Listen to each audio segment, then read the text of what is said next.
I'm very pleased to share my view about the conference, and it was really a nice experience.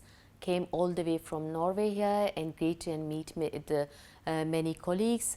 I think the particular thing which is of course every conference is networking, you learn, and that is for every conference. But the thing which was a little bit different here was a range of topics, from the different disciplines, and gives an idea, because my background is education, and mostly when I go to conferences, so it's mainly education, and then it's my particular field.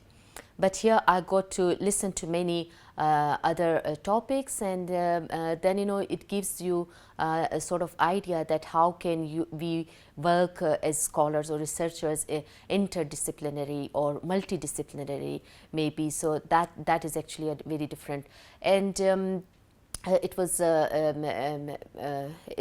people from different parts of world, and with the different experiences, different research. So it was really very learningful and productive experience for me. I take many ideas with me and learn many things, and maybe for the future can think of many other way of collaboration with other colleagues and friends from around the world. So I'm very pleased, and I enjoyed staying here, and on the top of that, Kuala Lumpur is a beautiful city, so I enjoyed that a lot.